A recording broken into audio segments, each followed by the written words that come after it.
గెలిచినాక చెప్పినావు, గెలవ ముందుకు చెప్పినావు కాబట్టి ఎమ్మెల్యే గారు, మరి మేము కూడా కాంగ్రెస్ లోనే ఉన్నాం.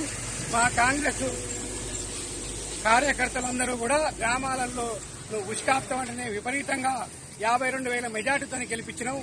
మరి ఆడబడినవయ్యా, ఇది చూసుకోవాలని మా ప్రాంత ప్రజల విజ్ఞప్తి. ఏటమ్మడి గ్రామాలు ఈ ప్రాంతంలో ఉసుక నడవనియాల 7వ తారీఖు నడుస్తుంది. వాడికి నడవబట్టి 3 రోజులంట. మేము ఉసుక క్వారీలోనే ఉన్నాం. ఖచ్చితంగా దీని మీద ఎమ్మెల్యే గారు చర్య తీసుకోవాలి. దీని మీద పిలుపునిస్తే మేమందరం కూడా మేము గుర్తుంటామని కోరుకుంటున్నాం.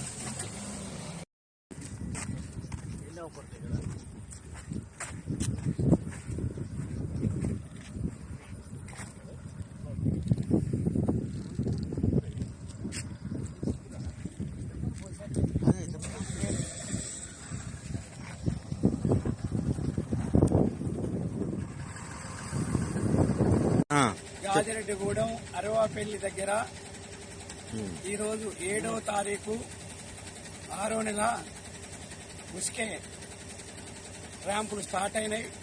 వందలాది లారీలు వచ్చినాయి. వీటిలో ఇవాళ పొద్దు నుంచి నడుస్తున్నాయి. ఈ ప్రాంతం ఎమ్మెల్యే గారు ఎలక్షన్ హామీలో దోసెడు ఉసుక పోతే దోసెడు నీళ్లు పోతాయని చెప్పారు వారు. మందుల సామేల్ గారు మరి పొద్దు నుంచి నడుస్తుంటే నేను తిరుమగిరి నుంచి వచ్చా, మీరు సొంత ఇంట్లో తిరుమగిరిలోనే ఇంట్లో ఉన్నారు, మరి ఇది కనపడతలేరా? తిరుమగిరి నుంచి లారీలు పోతున్నారు.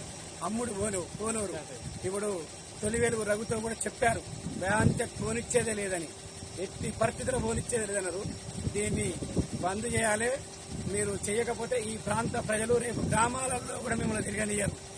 ఇప్పుడు మీ నారగోన అంజయ్య, లక్ష్మీదేవి కాల్వ మాజీ సర్పంచ్, ఈ ఏటమ్మటి పరివార ప్రాంతాల్లో ఉన్నటువంటి వాళ్ళందరం కూడా చైతన్యం కావాలి. గ్రామాన ఎమ్మెల్యే గారు మాట నిలబెట్టుకోమని పోస్ట్ ద్వారా, వీడియో ద్వారా మనం వారికి చెప్పాలని నా ఒక విజ్ఞప్తి చేస్తున్నాం ఈ తిరుమల నియోజకవర్గం ప్రజలకి.